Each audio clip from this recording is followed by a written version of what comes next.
Ladies and gentlemen, Kirk Thatcher and Darren Doctorman, the Weirded Beardos. Well, welcome to another stimulating edition of the Weirded Beardos. I'm Darren Doctorman, and across from me is Kirk Thatcher. Hi, kids. Very stimulating. Hi, kids. If your kids, stop the recording right now and go do something else. Talk to your parents about big words. This is not for you. We have a great guest this week, a mutual friend of both of ours, and his name is Lee Unkrich. And if you are trying to remember that name, just remember to the wonderful days of Pixar and Toy Story and the lovely, wonderful movies that came from this man. Lovely and wonderful. And am I on right now? You are on. You are totally Hello. on. Greetings. Hello. It's nice to be here. Hi, Lee. As I mentioned to the guys, I do not have a beard, but I didn't shave this morning. So you're I'm at least weirded beardo adjacent. You're a stubbled weirdo. You've upped the weirdo in lieu of beardo. Yeah. So welcome. I'm so glad to have you here. I've been wanting to have you on here for a while, and I haven't talked to you in several years. Probably, yeah. I mean, we'd have social media. Yeah, we occasionally ping each other and say, "Hey, how you doing?" "Oh, I'm really busy. I'll talk to you later." I don't think I've actually had an actual my voice to your ear conversation in a long time. Wow. Yeah, I didn't realize that. Yeah, I've kind of casually knew you through the Pixar gang since the early '90s, I think. Yeah, but, and I've been seeing more of you lately, like at Michael Giacchino's house. Yeah, and Tiki Oasis. Turns out we're both Oasis last year. Big Tiki fans, and that was a lot of fun. I'm here in my Tiki room in my home. Nice. It's a little out of focus due to my camera, but is it a Tiki room or is it a Tiki room? That's copyrighted, and you have to pay for that. It's a Tiki room, but I do have some elements in here that are Tiki. Nice. Nice. Well done. Good. Thanks to Kevin and Jody. Of course. Oh, those guys are amazing. I had their Barker Bird figure that was stolen. I had a storage space, $70,000 worth of amazing that's my goodness.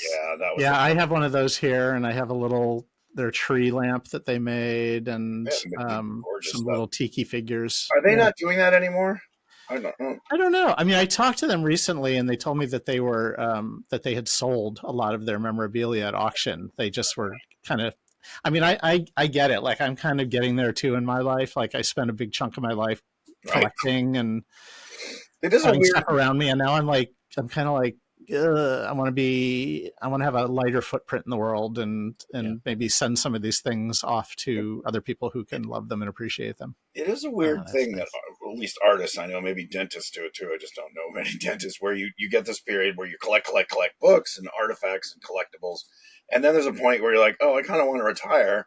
And it's not that you don't like that stuff anymore, but it's it just kind of, like I said, great dust collectors. I have a great collection of things that grab dust.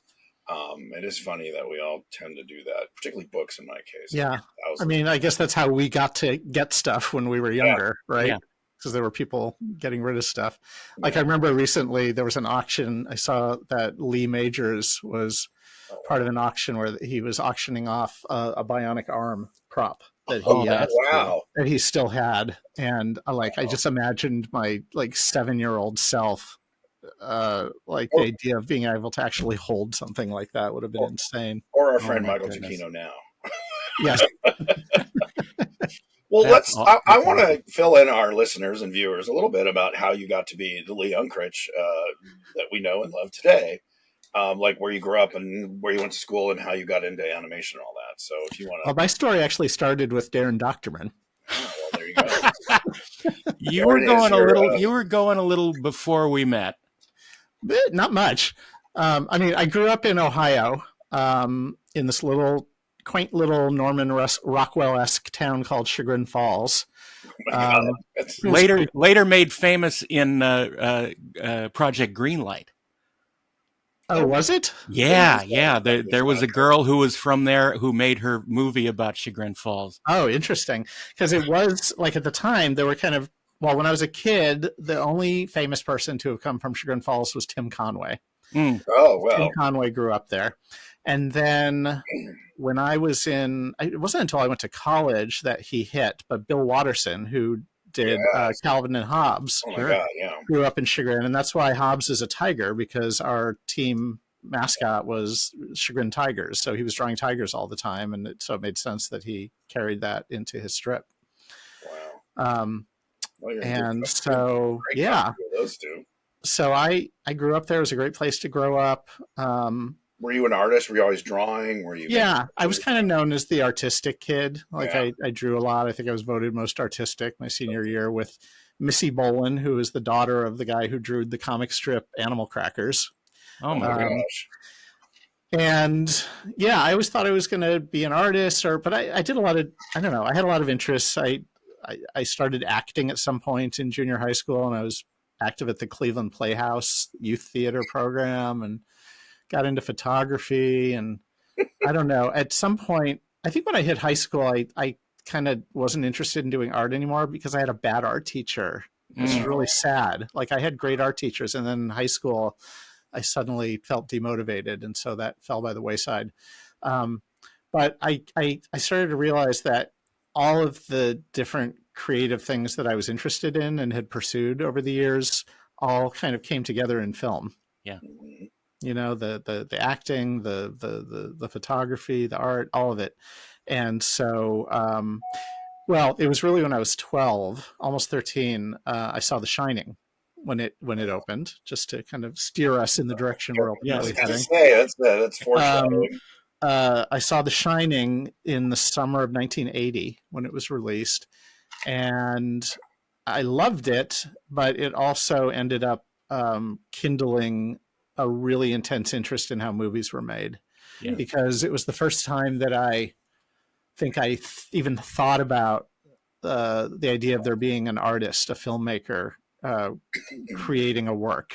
Like, I think prior to that, movies were just entertainment for me. Even with Star Wars, where I liked seeing the behind the scenes stuff just because I wanted to know everything about that world. I didn't really think about what a director did, I think, until The Shining, and seeing, I think what happened was I started watching other Kubrick films. Because this was kind of the dawn of the video age, so I was able to rent movies and the hand of the artist. VHS. Yeah, and I was like, I'd watch A Clockwork Orange, and I'd think, oh, there's like pacing and feelings in this movie that remind me of The Shining, or use of music, or compositions, and so things started to click into place, and I went down that rabbit hole of wanting to learn more about filmmaking, and that took me within the next several years to USC, right, to film school. 39 years ago. Yeah, isn't that crazy? Basically, exactly at this time, because I think I showed up right at the end of September, or maybe the beginning of September, of 1985. Of 1985. Yeah, and I didn't get into film school. Actually, it took me 5 applications until I finally got. I never got into film school. So I was just stupid and stayed there like too long to finally get in. But my freshman year, I met this guy named Paul Spurrier, who was this British kid, and it turned out he was an actor. He had just been in the original Max Headroom movie. Oh, he played the kid who the nerdy kid who invented Max Headroom. No. And I didn't even know what it was before I met him. He was just this kind of odd, interesting British guy who I met. Anyway, he had a bit of money. He was also trying to get into the film school, and he had bought a 16 millimeter film camera, and so he said, let's make a movie. Like, we're not in film school, but let's just make a movie. And so I wrote a little short that was based on a short story that I had read. And me and Paul and this guy Roy Unger, who I spent a lot of time with subsequently in film school, we made this movie, this little short with, it was only kids in it, and one of the kids was Brian Austin Green, who he went on to be on Beverly Hills 90210 and Melrose Place, and anyway, just weird stuff that happens when you're going to film school and you're working with kids. Like some of them end up hitting. Anyway, so long story short, when we were finishing the film, we needed titles for the film, and somehow we were connected with Darren and knew that he knew how to do this stuff. I put up an ad on the bulletin board with a little tear-off paper strip. With little tear-off paper strips. And I said, do you need titles? Do you need graphics? Because I needed to make some money quick. Because, I just started at USC, and holy cow, it was expensive. And so I put that up, and here I hear from you. Yeah, and so now at my very first film, which is called Wanna Bet, has a big full screen credit at the end, titles by Doctorman Graphics. Oh my goodness. That was the first and last credit for Doctorman Graphics. Oh yeah. But I found out that you lived in the dorm that was just right across from mine. You lived in the tower that was Pardee Tower. Pardee Tower, and I was in Mark's Tower, which was right across the way. You guys had the good video games in your lobby. We did. I played a lot of Ghosts and Goblins in exactly. There. Oh my God. Exactly. And the Ghosts and Goblins and the Kung Fu game. I never played that one, but I did get pretty obsessed with Ghosts and Goblins. Oh my God, me too. Were these towers named after comedic actors of the 30s and 40s? No. I mean, it sounds like you're saying Pardee Tower. It kind of was Pardee Tower. Yeah, right? It was like Marx and Hardy. I think Laurel Hardy and. Oh yes. No, they obviously were named after people who gave a lot of money to the school. Yeah, I thought Groucho Marx and Oliver Hardy. No, it was actually Marks. Oh, okay. They're like, this school needs a dorm building with a Ghosts and Goblins arcade game in the lobby. Right. So Mr. Pardee came in. Actually, Pardee Homes. He was a developer. Pardee. Yeah. You know more than I do. Well, I had to learn my surroundings quickly.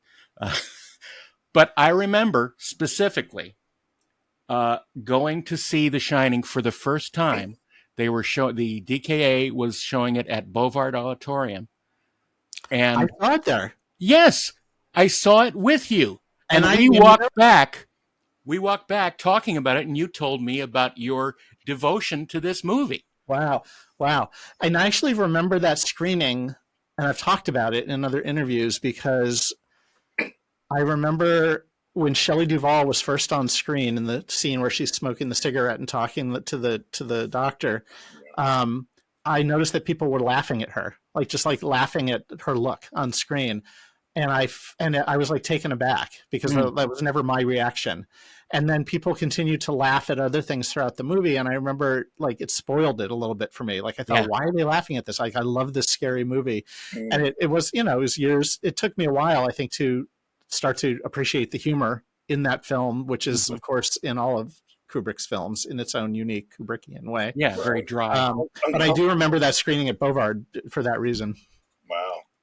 But I'm curious, what I even told you, my adoration of The Shining had so much to go and grow from there into the future. But even at that point, you were totally into it, and you were telling me about the first time you saw it, and it was a short walk from Bovard over to where we were. But you managed to cram in all this enjoyment in that short walk, and that stuck with me for a long time. And when I heard about your book, I thought, oh my God, that makes perfect sense. Okay. Yeah. Because I just never stopped thinking about it, and I never stopped searching to know more. And I mean, we can get into that, and we should. Absolutely. And I'd love to tell that story. But to finish my other story really quickly, so I went to USC with you, as you know, and at the tail end of my time at USC, the avid media composer or whatever it was called then was just coming out, and Avid needed to train and convince film editors to make the switch. And so they made a deal with USC to set up a lab at USC. And I was the editing TA at the time for Bob Miller. And he kind of got me in very quickly when the faculty was trained. And the deal was, if you had been trained on the systems, you could use them after hours. And so I was just in there all the time, and I was cutting spec stuff for people. And and so when I finished film school, even though I had directed a 480, I needed a job. And so the very first job that I got was as an assistant editor on the very first TV show to cut on Avid. And that path ultimately, within a few years, led to me getting a phone call from Pixar. Now, what show was that?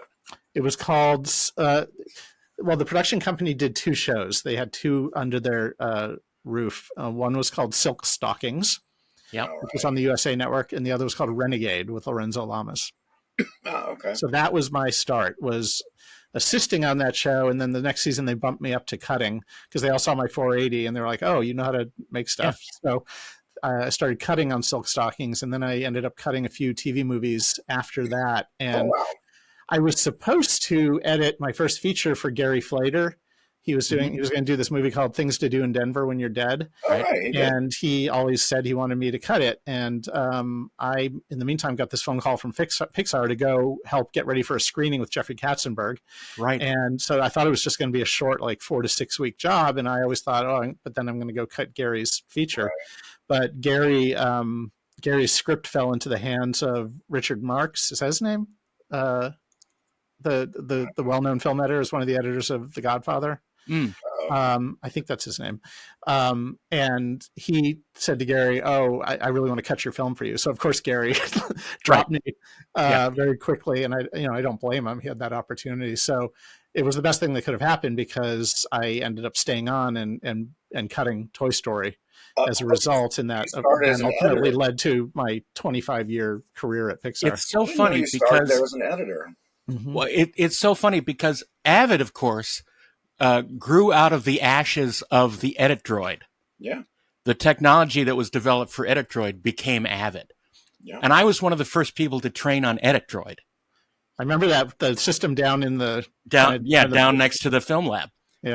And that was so fascinating, and so much of a sort of ahead of its time thing that it became a dinosaur before we were even done, because no one used laser discs, right? Laser discs to edit on. You have to transfer your footage to laser. Yeah, I'm not going to take my student film and spend $15,000 transferring it to laser disc to work on the Edit Droid, but that's so funny because of course Avid became this huge force in the industry, and you were on the leading edge of that. I was at the very beginning. I mean, my career at Pixar would not have happened if I had not been. It was really being in the right place at the right time, relative to Avid getting started as a company, and they had me on a list of people, a pretty short list of people who knew the system well. And I talked to the guy later who gave my name to Pixar, and he said basically he started at the end of the list rather than the beginning, and I'm you. Goodness.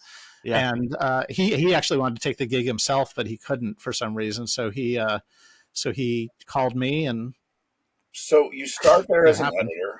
I started as an editor, and I continued editing. Like I've directed a bunch, and I love directing, but editing is really my first love, and what I feel I'm the most confidently the best at. Like when I think of like the different aspects of what I do, the editing is really what I love. So if everything were to go away and I were to just edit again, I'd be happy. How did you go from editing Pixar movies to suddenly to go, hey, you know storytelling and obviously linear storytelling, you could be a director? Or did you say, I want to be a director? Well, I think John Lasseter knew that I had an interest to direct. And I think part of it was that he, maybe not right from the get-go, but he wanted to keep me at the studio. He didn't want to lose me, because I edited Toy Story. I co-edited it with a guy named Bob Gordon. And then after that movie, John asked me to stay on and edit the next movie, which became A Bug's Life. And then after that, the next thing after A Bug's Life was me co-directing Toy Story 2 with John.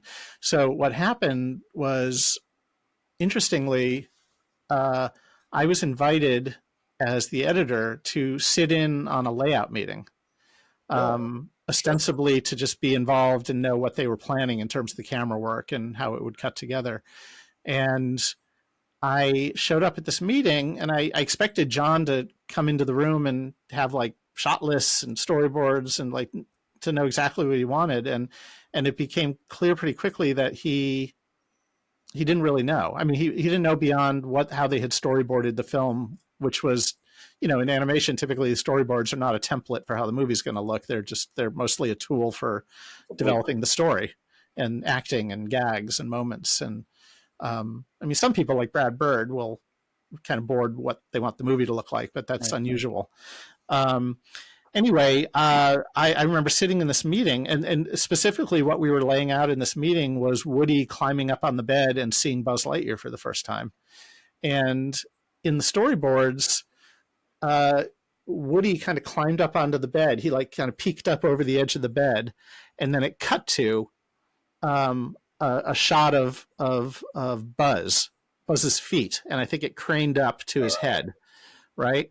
And I can't remember if it was behind him or on his face, but I was sitting in that meeting, and I just remember this so well, sitting there and having an idea for a shot and thinking, is it appropriate for me to say something? Like, I just like, is that not cool at all for me? And I felt it out, and I finally decided I'm just going to suggest it. And I said, what if we were on the bed and Woody peeked over the bed, and then we pulled back and threw Buzz's legs, right, and then craned up to his face. And I remember John was like, oh yeah, that's cool. And so that was the beginning of it. Like, I ended up becoming like a key person in layout to help translate the storyboards into something more cinematic and filmic. And John just basically, from very early on Toy Story, completely entrusted me with that. And that's like a big chunk of directing a film, right? Is figuring out how you're going to stage it. And so, and I would be sitting at John's side in dailies working with the animators, and I always had his ear and would make suggestions about how things would cut better. And it was really a matter of just trust, like that he began to really, really trust me and trust my taste. And so when Toy Story 2 happened and he asked me to co-direct it, that was really my opportunity to step forward and show what I was capable of. So for people who know filmmaking, but maybe not animation, particularly CG, you talk about editing, and I think everyone thinks, oh, you just animate the shot, and then there is no extra to cut around it. I mean, you can obviously cut between them, but if you could explain for a moment, because when I started animation, I'm like, what does an editor do if you're basically animating the shots like a train, like train cars, like right? Well, basically, the editor is having to edit the film before the footage has even been shot. Right. Basically, and that seems really confusing, but because of the story reels, because of the storyboards, you have an opportunity to kind of think filmically, and as the editor, if you're lucky enough to be involved in the story room, to make suggestions about how things might work better. On the first Toy Story, we didn't really know what we were doing at all. It's a miracle that movie was made. I basically would tell layout kind of what each shot should be, and they would build it, and it would go right to the animator without any proving of whether those cuts were going to actually work or not. Right. And so when we got to A Bug's Life, I realized there was an opportunity to kind of completely revamp the system and think more like we were making a film.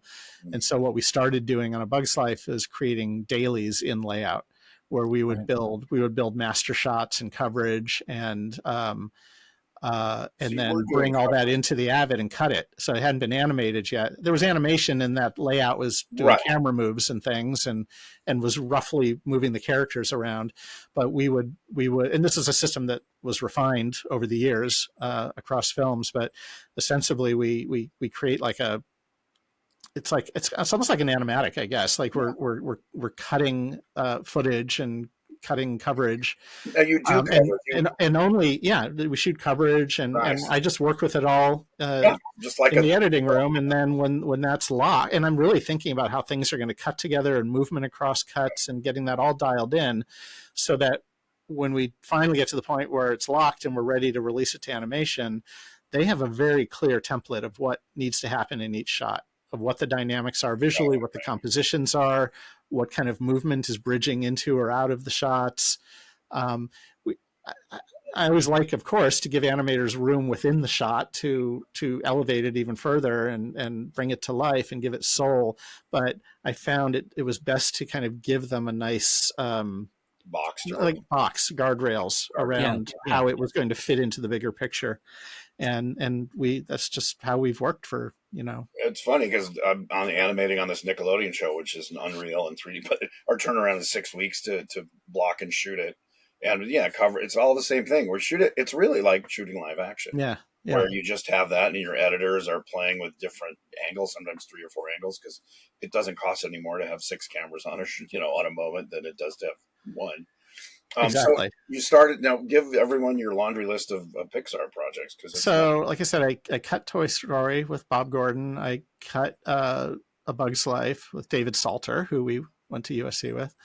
I was the lead on that, and then I started directing. But I always was cutting as well, whether I took a credit or not. It's part of my process as a director to be in the cutting room and actually have my own hands on the material. So I co-directed Toy Story 2 and then Monsters Inc. and then Finding Nemo. And then I was supposed to co-direct Cars with John, but I wasn't connecting with that material as much. And I was also feeling itchy to make something because John always talked about me making my own film, but if I just kept co-directing for him, that wasn't going to happen. So I had a very difficult conversation with him, but he was very difficult for me because I owed so much to him in my career. But I said I need to do my own thing now. And so I started developing a bunch of different ideas. And one of them was a story called Pet Peeve, which was a kind of a Alfred Hitchcocky murder mystery set in the world of an old New York apartment building and all the pets living in the building. So if it sounds a little bit like Secret Life of Pets, or only murders in the building with animals. Basically. So I developed that for a little while and it was fun. And the best thing that came out of that is I hired a writer named Michael Arndt to write that movie for me. And we were in the middle of working on that when Disney bought Pixar. Right. And part of what was freed up as a result of Disney buying Pixar was now able to make another Toy Story movie, which we weren't able to because of a bunch of contract garbage. Right. So the same day that John told all of us, like me and Andrew Stanton and Pete Docter, that Disney was buying Pixar, John took me aside and said, and I want you to direct Toy Story 3. Because he knew he wasn't going to be able to do it because he was going to be running Disney Animation and Pixar as a result of this deal. I'm sure you're aware Quentin Tarantino says it's the best movie. One of the best. He loves it. Yeah, Quentin one of the best movies of all time. His favorite movie of 2010. He's actually angry about Toy Story 4. He goes, I'll refuse to watch it because Toy Story 4 so that's a pretty high praise as a Tarantino fan. I hope so I was like, in the same moment, I was like elated that John had asked me to direct Toy Story 3, and then I also like completely freaked out at the prospect of having to direct a sequel to two of the most beloved films of all time. Yeah. No pressure. No pressure. You did good, kid. You did. It turned out well. Although the entire making of that film, I just was waiting for something to go wrong. Right. And sure. I knew no matter what happened, like if I failed, like they would blame me. Like, of course, because I wasn't John directing the movie. Well, yeah. Well, now the ending of that movie is so intense. I've always, after watching it and going, man, like how many meetings were there about like, is this too much, or like, are our kids gonna be, is this the old yellow? You're talking about the incinerator sequence? Yeah, just how heavy that movie got, and like the music and everything was just so epic. I think that's why it really hit. It was very cinematic. And also, it wasn't. It left being a light kids movie, going, "Holy cow!"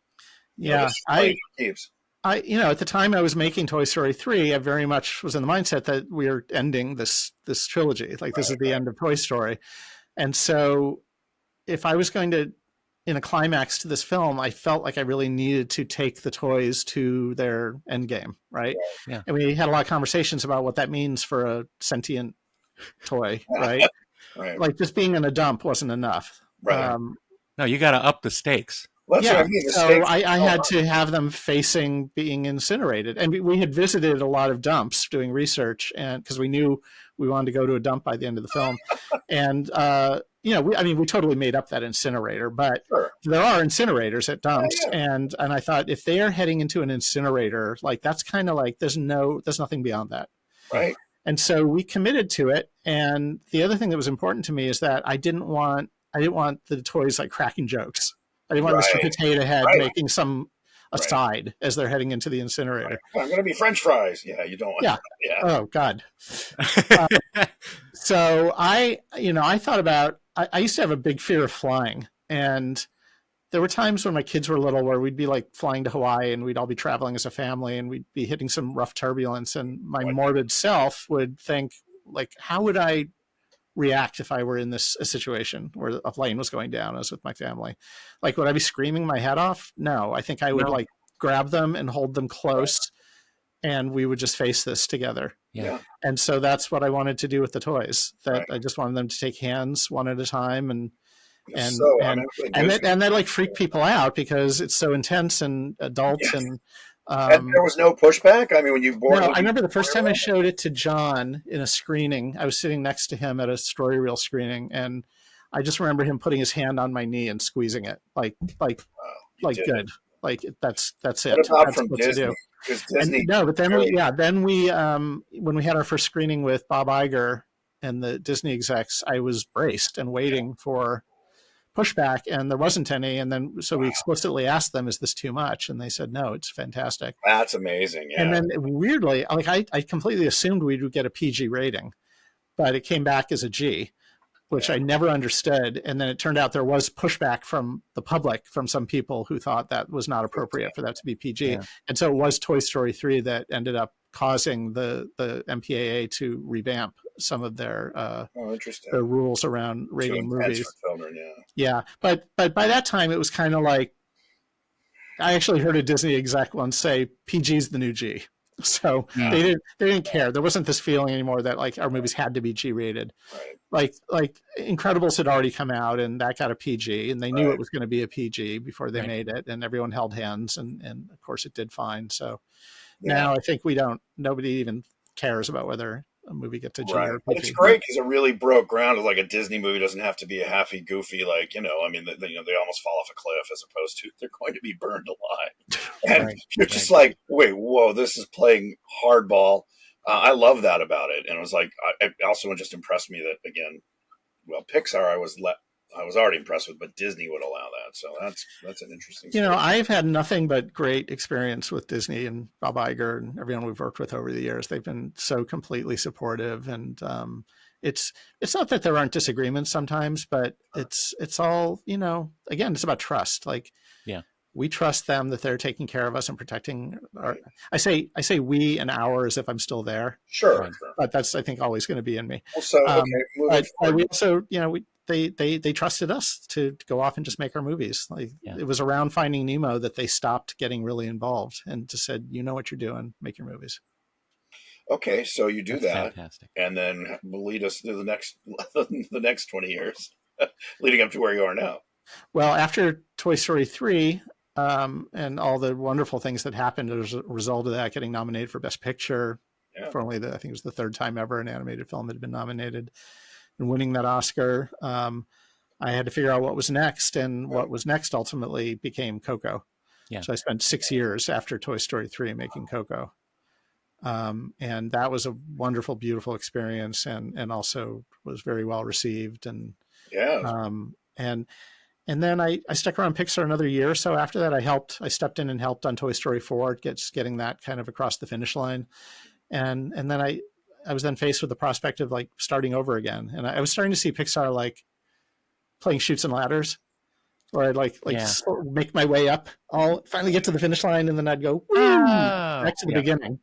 And the thing is, people, I don't know, they look at our movies and they think, oh, these guys, they must know what they're doing, so it must be easy. And it's not. Like, it's never easy. It's super hard and stressful. And I think I got to the point where I thought, I just can't do this again right now. Yeah. I need a break. And so and it was a very hard decision to make, but I spent a long time thinking about it before I even talked to anyone about it. And I finally decided to step away, and which is a nice not to go make movies somewhere else, but just to stop.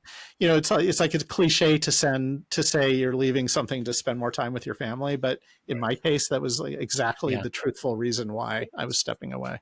This business is very time consuming and very, I mean, if you're passionate about it, most people who rise to the level of and very unforgiving. Yeah, it's kind of like, okay, then you're done, then bye.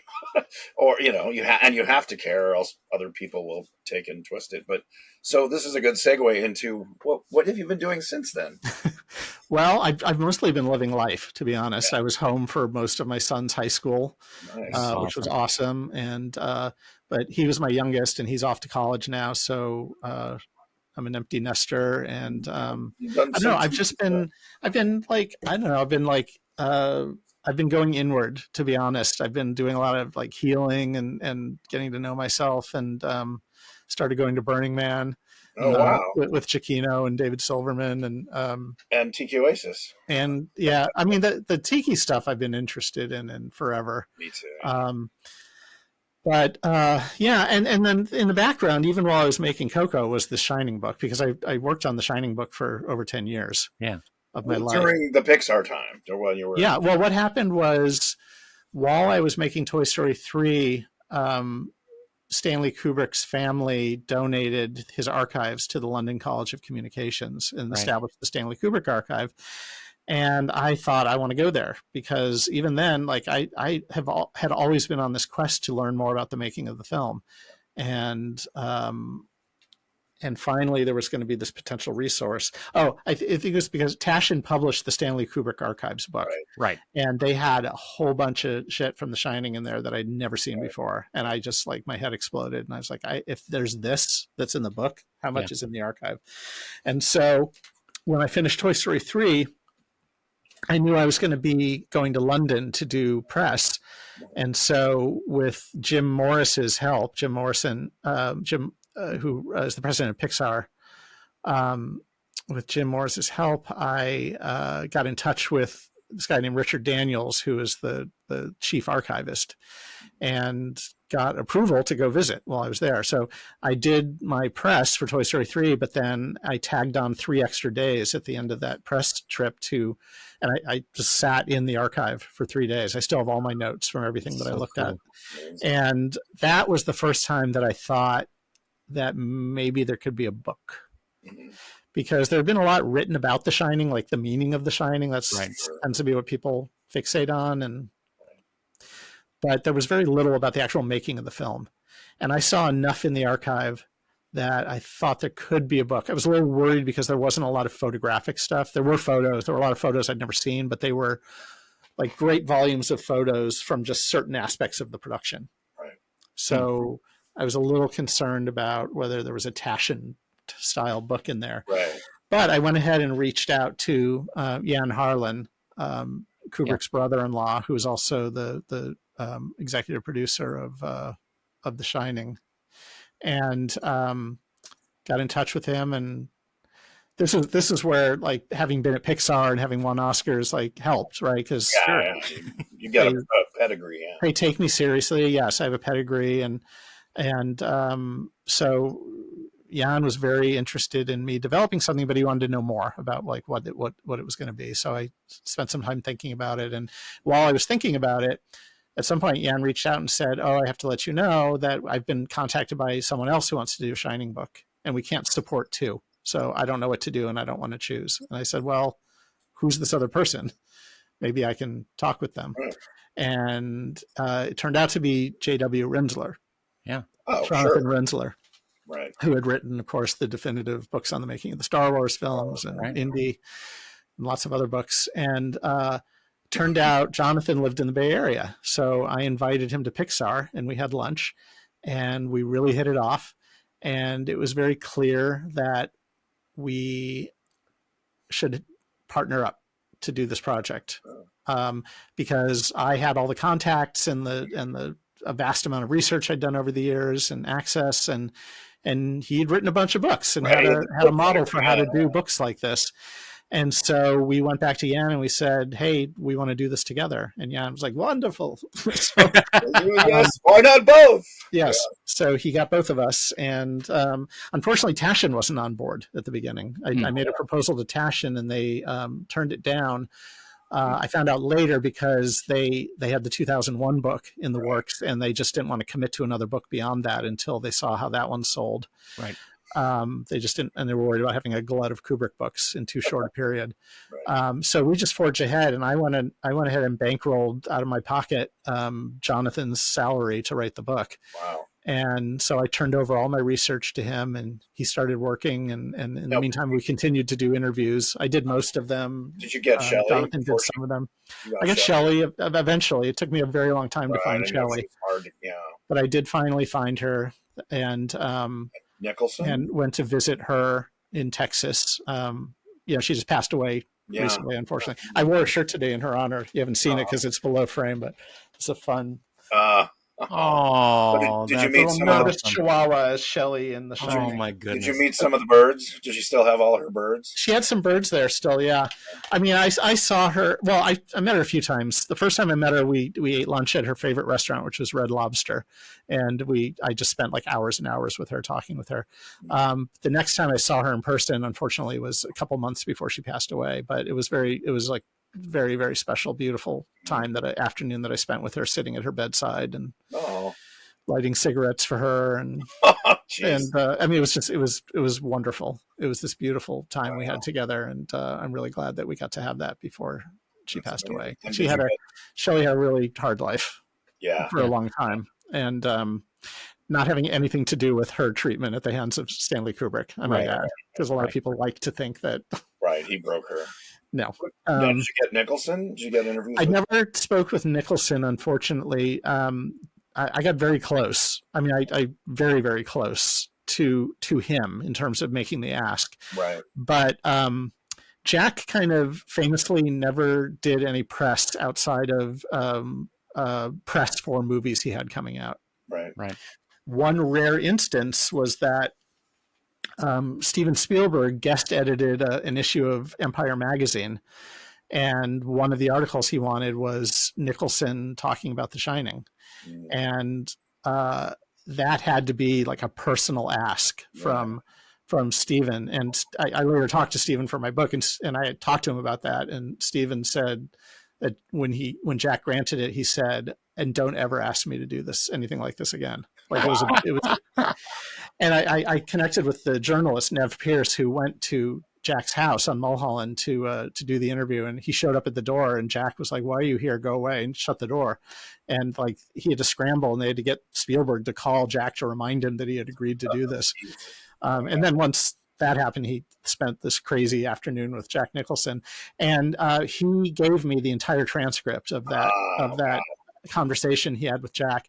And the other thing that I had access to was, Stanley's daughter Vivian made a documentary about the making of The Shining when she was 17, and Stanley did it just to keep her busy, and I think he saw her as maybe an heir apparent to filmmaking, and as part of that film, on Jack's very last day of filming, he sat down for a lengthy interview with Vivian, and there are little bits of it in the film, but I got access to all of the footage of his interview and the transcript. So between those two interviews and other things over the years, I felt like he was as fully a part of this book as he would have been if I had gotten the chance to interview him. I mean, I would have liked to have met him. We sent him some books. I know he got them, but he's also, it's a big mystery about the state of his health these days. That's what. Anyway, so I'm glad to know he has the fruits of my labors. And how many years have you spent, besides the 10 years before you got the green light? How many years did you work on until? Well, it was really kind of about it was about 12 years by the time the book actually came out. Right. But a lot of that was like a waiting process at the end while we were waiting for it to publish. Right. But it was, here I have. I was going to say. This is the one common element when Taschen finally published the book. We did this collector's edition of 1,000 copies, and they cost I think they cost $1,500 a pop. Yeah. And that it sold out completely. Wow. And then Taschen subsequently greenlit doing a trade edition, Right. which is what's going to be coming out in a couple months.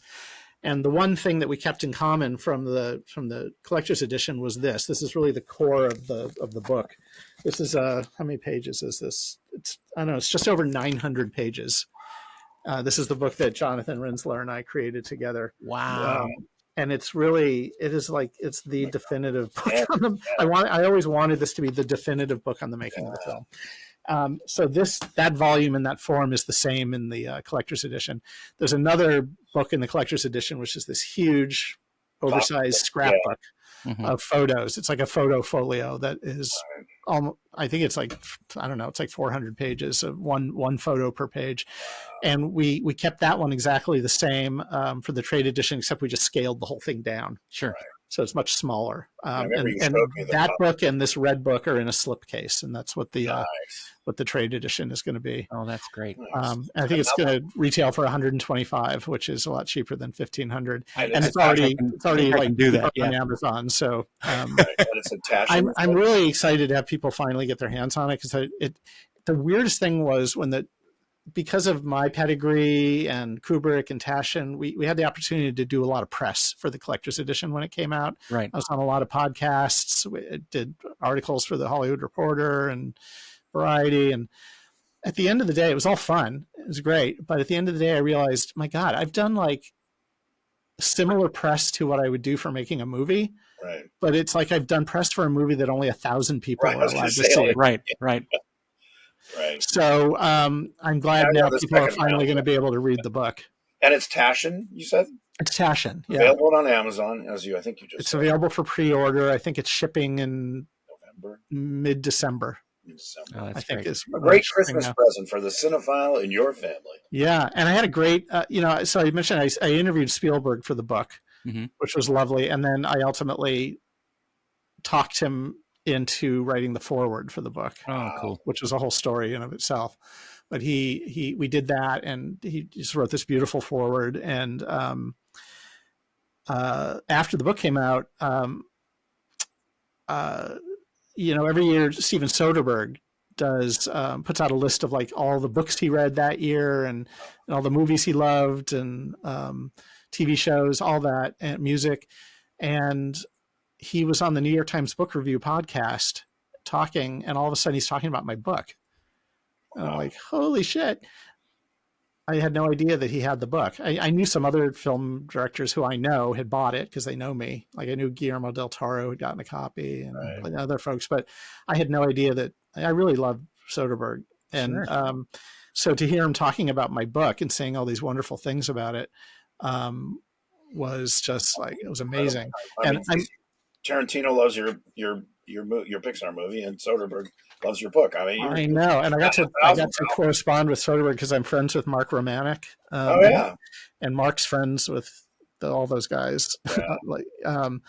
And so he got me in touch with Soderbergh, and I thanked him. And Soderbergh was actually responsible for us getting the trade edition greenlit when we did, because he made a comment about like, it's a shame this isn't in everyone's hands. And so I went to Benedict Taschen and told him, he's like, oh, well, why aren't we making it? Let's make it. How old is Benedict Taschen? I don't know. I think he's in the 60s. Oh, okay. So he's not, I just had this picture of him as this 80-year-old, No, I don't. I mean, if he's in his early 70s, he's like, he's a stylish dude. Yep. Do they print his books in Japan or China? I mean, I know they're or Germany. Like they're beautifully done. Well, I think the trade editions, the less expensive things, are probably in China, but our book was printed in Italy. Yeah, I remember initially. Yeah, and I worked with this amazing team called Design in Paris. Michael and Matthias. They're amazing designers, and they had previously done the Napoleon book for Taschen, and they had done the 2001 book for Taschen. So that was actually part of how I finally got the green light. Is I got advice from a Taschen editor who I was in touch with. She's like, reach out to and get them excited about it. And so when I went back and pitched again to Taschen, it was with them involved and enthusiastic. So that helped get us across the finish line with Taschen. Okay, so you've harpooned your white whale. You've gotten an Oscar. You've gotten praise from. I've gotten 2 Oscars, Kirk. 2 Oscars. Sorry. Yeah, Kirk. Not that I'm counting. All right, God. So now what? Okay, you've got your white whale. You got this book out. It was almost. Yeah. Honestly, when the trade edition comes out, I'll finally be done. I have a moment every time I make a movie. I filmed this last time I did it, but I would always have a moment where I would have the DVD in my hand, and I would put it on my shelf with my DVDs, and with my finger I'd go ka-thunk. And to me, that was the final grace note. That was the end of the process. So when I have the trade edition and I set it on my bookshelf, that I will know that project is done. Nice. Wow. And that'll be very soon. So what next, Lee Unkrich? Besides tiki and relaxing and, I don't know. I've been loving my life, to be honest with you. It's cut great. That out. It's great when you can. I'm sorry. It's really been lovely. There's a lot of love in my life, and that's awesome. Low stress level, and but I don't know. I mean, I was back in LA for something, and I went to one of Giacchino's shindigs in his backyard, and he invited me the next day to Warner Brothers because he was scoring a film directed by I'm blanking on his name. Who's the guy who's at the party from The Office? John. John Krasinski. John Krasinski. Thank you. Yeah, it was doing it. John Krasinski was at Michael's party because they were in the middle of scoring. And so I went to the stage and watched them, and I was reminded how much I missed being in the room and making stuff. It's a drug. There are aspects to making the films that are really hard and that I don't relish. Yeah. But there are other aspects that I really love and I miss. And you're not quitting. You're not quitting. What I tell people is that I'm retired until I don't want to be anymore. Right. That's awesome. So we'll see. Would you like to see me make another movie? I would love that. Hell yeah. Only if I can watch. Not all of it, but but I'll bring the Mai Tai. But only if it's what you want to do, Lee. Well, yeah, of course.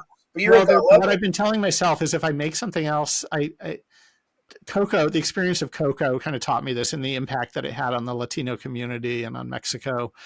I kind of realized that if I'm going to go through the effort to make something again, I really want to feel like I'm putting something good into the world, something that needs to be in the world, especially in this era now of streaming and so much content.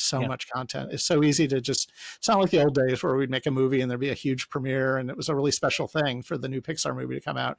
Now it's just like, I see making a movie as just being another thumbnail on Disney Plus. Right. I don't mean that. I mean, it's kind of cynical, but it's just the reality of the times we're in now. I mean, everyone, their brother's a director and has an idea, and the whole process has become, in some ways, it's good, democratized. With YouTube. Totally. I mean, there are all kinds of people getting to make stuff that wouldn't have been able to in another era. So that's great, but especially when you've been in it for the era we have, it does take the frisson of specialness about it out. It's sort of like we're lucky to have the experience we had, and I don't mean to sound like a curmudgeon in any way, but it's not about that. And I'm fine with change. I even embrace AI in its own way. Yes.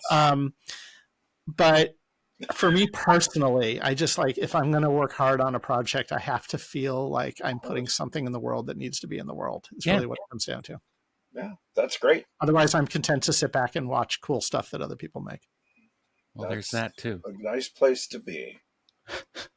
And a nice place to end this podcast. Well, unless there's anything else you want to talk about. We didn't talk about The Shining much, about the book, but buy the book. You buy the book and read it. And learn everything you want to know. You don't want to spoil it. Let them buy the book. I'm just wondering what your reaction was to Doctor Sleep, the book and the subsequent movie. You don't have to say if you don't want to, but no, I'm happy to. When the book first came out, I bought it and I started to read it, and I only got like a chapter or two in, and I realized I don't want to know more about. yeah, I love what I love. It's like what a lot of people complained about the prequels. Like, I don't care who Darth Vader was when he was little. Right. You know? I loved what I loved, and I knew that if I read the book, it would change. It would change your perception of it. Yeah. In some ways that I probably couldn't even anticipate. No. And so I decided not to read it. But then when I saw it was being made into a movie, I thought, wow, how the hell are they going to do that? Yeah. Because, Stephen King famously hates Kubrick's film. Yep. Right. And I'm like, that would be weird, though, to make a movie that ignored Kubrick's film. So I was baffled about it. And when I saw that Mike Flanagan was directing it, I somehow, through my friend Darla, who produced Toy Story 3 and Coco, she was now I think she was at Netflix at the time. And I know that I think Mike had done work there. Somehow I got in touch with Mike Flanagan. Yeah. And I reached out to him initially because I wanted to talk to him for my book, because at the very end of the book, I make mention of other ways that The Shining has permeated into pop culture. And so I wanted to talk to Mike. So Mike gave me a great interview, and he talked all about Dr. Sleep, which hadn't come out yet. And he told me the whole weird, crazy idea that he had to try to blend both. Yeah. And that he had convinced Stephen King to let him do that. And I mean, that was just fascinating. My biggest regret is that I hadn't been in touch with him before Principal Photography, because I 1,000% would have been on a plane going to be on the sets that he had recreated. Mike actually invited me to Warner Brothers to watch his cut of the film before it was released. So I had lunch with him and his producer and watched the film, and I had a lot of mixed feelings about it, and they have nothing to do with the film that he made. Like, Mike's a great guy, and he made this really, really interesting film. My feelings about it purely have to do with my own love of Kubrick's film. Of course. And I remember the first thing I said to him after I watched it was like, wow, you're like really brave there are not many people who've stepped up and made a sequel to a Kubrick film. Right. I mean, how many are there? There's only one. There's 2010. Yeah. Right? And well, the film. I couldn't imagine. A lot of people asked me, like, would you have directed it if you'd been offered it? And I said, like, no effing way. There's no way I would go anywhere near it. Have you watched the Steven Weber, like, I think it was like a 3-parter or something? The TV movie version of the TV movie that was supposedly more exactly by the book and didn't have, Well, that was Stephen King's opportunity to have a do-over, right? Right. If he wrote that and was totally involved in it, he actually had to convince Kubrick to give him the rights to do it. Right. And Kubrick, as I heard the story, said, I will let you do this, but you can't badmouth me anymore. You can't badmouth my film anymore. Wow. And King didn't for the remainder of the time that Kubrick was alive. Right. And what did you think of that? I really don't like it. I just think it's a big hot mess for a lot of reasons. Yeah. It's interesting because, I mean, you saw the movie, and then did you read the book, I'm assuming, as a kid? Or what? Yeah, I saw the movie, like I said, when I was 12, and then within about a week, my mom drove me to summer camp. And on the way, we stopped for gas, and I went into the gas station, and I saw The Shining in the rack. I didn't even know who Stephen King was at that point. Right. I just saw Saul Bass's logo. Well, wait, was it an adapt? It wasn't. It was Stephen King's book. It was like a movie tie-in version. Right. That had like photos from the movie in the middle. What was your reaction to going, oh, this is different than the thing? Well, I talk about this in my foreword to the book, but I remember I loved it because it felt like an expansion of and I'd only seen the film once at that point, so I only remembered it as much as you remember a film you've seen once. So I remember just like going deeper into that world, and there was a bunch of scary shit in the book that wasn't in the movie that was really cool, and I learned to I kind of loved them both on their own merits, Yeah. and I loved the book for begetting the movie, and I loved the movie for being the unique, brave departure from the book that it was, you know. So yeah, I actually had a story I didn't tell here, and it's definitely not in the book, but I can't go into it in complete detail here, but there was a point at which the book was almost completely derailed. Wow. And it was because Warner Brothers discovered in Stephen King's original contract when he sold the rights to the book that he had the rights to approve any written works having to do with the movie over a certain number of words. Oh, geez. And my book squarely fell into that. So Warner Brothers basically said, you're dead in the water. Like, we can't, and we're not going to reach out to him on your behalf. So unless you have some access to Stephen King and can get him to convince him to let you do this, we're done, and your project's done. And it was horrible. It was like that was my end of Act 2. Yeah. Right. Your moment of crisis. Moment. Yeah. And again, I can't go in private. I can tell you the story sometime. But you got around. Public record. Essentially, I through a miracle of all miracles, threaded a needle of getting in touch with Stephen King, and he granted me approval to do the book. Oh, that was very. And then everything was back on board again. Yeah, that's great. There was high drama. Oh my God! Yeah, that was probably the biggest drama, but there were many dramas along the way that if it were not for my dogged perseverance, this whole thing would have been derailed. So I meant that's why I called it your white whale. Yeah, I mean, it feels like another movie for me, honestly. Yeah. Wow. Well, and and it's a shame, of course, that Jonathan passed away before the book came out. Very, very sad. He had finished writing it when he let me know his diagnosis, and he ended up living a lot longer than he originally had told me he thought he was going to live. And he lived long enough to see, I think, the very first pass at laying out the book, which was a lot different than what it ended up, but he at least got to see that. And it was a huge shame losing him, and also losing Leon Vitali, Kubrick's assistant. Leon was invaluable to me in the making of this book, and I went to him again and again and again, and he was endlessly gracious and helpful. And I kind of wanted to show the book to him more than anybody when it was done. And it was a total shock when he passed away, because he was very private about his illness, and nobody knew really until up till the end. Yeah, that makes sense. But Shelley got to see it. I got to take the book to Shelley and sit at her bedside and show it to her. And did it trigger memories? Like, oh my gosh, I remember this moment. Yeah. I mean, at that point, she was just really, it was so sweet. Like, she would often be almost like just wistful. Like, I can't imagine you wanted to make this big, beautiful book about this movie we made so long ago. Yeah. She had nothing but good things to say about working with Stanley. I mean, I've done everything that I can in these interviews on podcasts to shoot down. There's just a lot of misinformation out there about the film and about her experience and how she was treated. And I understand why it happened, but like anything on the internet, all it takes is somebody writing a piece that is not correct. And then suddenly other people use that as their primary source material to further embellish. And next thing you know, Shelley Duvall is mentally ill because Stanley treated her cruelly during The Shining 40 years ago. No, it all sort of springs from that same, those clips from the documentary that represent only a tiny fraction of what actually went on. And even those moments are, Shelley's fighting back. Like, she's her own person in those moments. The one in particular where he's yelling at her at the door when she missed her cue. Yeah.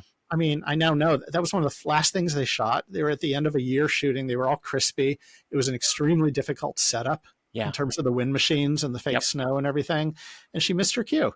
And he was frustrated. And she was frustrated at him yelling at her. And, he gives her an opportunity to defend herself in the documentary. Like, she says, he was giving me a good bollocking, but,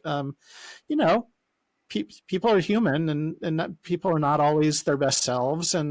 But there's in all the stories that I heard, I never heard of any behavior or treatment or anything on the set of that film that was outside the bounds. But but we're living in a different time now, and these things are looked at through a different lens, Sure. as they should be. But at the end of the day, I feel like there's only one person who should have the final say on any of this, and it was Shelley. Yeah. And Shelley had many opportunities to talk about her experience, and she only talked about it positively. I mean, she said it was hard at times, and it was. Sure. It was grueling, yeah. It was grueling. She was young. She was like 27 years old when she was in that film, and she'd only been in Robert Altman films. So this is her first experience on a big movie with big personalities in Kubrick and Nicholson, and she held her own and made a film that, yes, it took some time. Took some time passing before people really started to acknowledge how great her performance was in that film, but they did. I mean, when I was talking to Spielberg, this quote didn't end up in his foreword, but I did share it with Shelley. Stanley said to me that he believed that Nicholson's performance was as good as Shelley's, and Shelley's was as good as Nicholson's, and that the film works at the end in great part because of her performance. Like he had nothing but respect for her, and she's so much the surrogate. She loved hearing that because she didn't get a lot of respect when the film first came out. Really. And there was no premiere for the film. So like Shelley I asked her about when she saw it for the first time. She saw it in Westwood at the Bruin by herself at a matinee. There were like a handful of other people in the audience. And that was her experience seeing the film. She didn't, poor Shelley didn't get a lot of respect until she did. I mean, I'm glad she lived long enough for everything to turn around and for the film to be as kind of cemented in pop culture and for her performance to be admired and for her to be respected. Well, if there's one person who has done so much to help cement that film into pop culture, it is you, Lee Unkrich. I am so proud of you for everything you've done since I first met you, and I just had to say that because thank you, Darren. I'm glad you're there. And your 2 Oscars. Well, and your 2 Oscars, yes. 2 freaking Oscars, Lee. Can I tell you a quick story about one of those Oscars? Yes. The Motion Picture Academy Museum contacted me a few months ago asking if I would be willing to give them my Toy Story 3 Oscar to put on display for a couple of years, because they have a gallery that's really cool that has like a series of cases with kind of highlighted Oscars through the years. And they said they wanted to put the Toy Story 3 Oscar in that display. In one of those cases. And I was like, yeah, sure, great. But I said, I have to tell you, there's something weird about the Oscar that's happened over the years since I got it, which is that the bottom of the Oscar has been slowly bulging over time to the point where it's like a Weeble. Like it just like rocks back and forth. And I said, I have no idea. I said, it's like a can of green beans that's gone bad. Oh my goodness. And I couldn't imagine what it could possibly be. But I said, if I send it to you, you're going to have to hopefully fix it. Yeah. So I sent it to them, and they sent me this whole crazy, it's as if this was some like ancient Roman artifact, this whole treatment report of what they planned to do and what they thought it was. And they ended up opening it up. And it turns out that the base of, they're always changing exactly how the Oscars are made, but the base of that Oscar, my Oscar, is filled with solid zinc. So there's like molten zinc. That's part of why it's so heavy. Wow. And when they opened it up, they found that the zinc had been like expanding. And they said they couldn't imagine how it had happened unless, they said the only thing, it must have been exposed to some like intense heat. And I'm like, no, that's never happened. I never left it on the stove. But they fixed it. They shaved it down and they put a brand new felt on the bottom, and they offered to send me back the original felt. And I'm like, no, you can throw that away. But anyway, I don't know. I just told you the story, but it was an opportunity for me to tell it because I just thought it was so weird. It's a cool, behind the scenes wonder story. It's like these stories, like you hear about. I read a story once about a woman who bought a cactus, and she would notice every once in a while at the corner of her eye, it seemed like it was moving. And she kept looking at it, and then I don't know if this is an urban myth, but supposedly she finally like broke off part of the cactus, and like tons of baby tarantulas came. Like, oh my god, yeah. So that's what I was telling people for a while. I thought they were like baby tarantulas in your baby Oscar. tarantulas had taken up residence inside my Oscar. Right. How cool would that have been? They filled it with bees. Really cool. That would have been a good TikTok. Especially if it was a horror movie that won. It was for The Exorcist or something. Wow. Anyway, I'm sorry I derailed the end No, of this. that's awesome. No, that's what we like.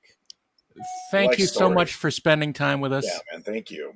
Good to see you Because again. it's a lot of fun. It's great to see you again, even though. Yeah, I want to see you guys both in person before too long passes again. We got to do Name that. a tiki bar. Yeah. Are you down in LA anytime in the next few months promoting the book or anything? I will be. Actually, I can't talk about this right now. Well, when you're in LA, let us I'm know. going to be making a special delivery having to do with The Shining, and Nice. I will be in LA, and yeah, I would love to see you guys. Great. It's a date. Let us know. All right. Thanks, Great talking to you. Lee Unkrich, thank you for joining us on the Weirded Beardos, and everybody else, thank you for joining us, and we'll see you next time. The Weirded Beardos are Kirk Thatcher and Darren Doctorman. Email them at theweirdedbeardos@gmail.com.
The Weirded Beardos are Kirk Thatcher and Darren Doctorman. Email them at theweirdedbeardos@gmail.com.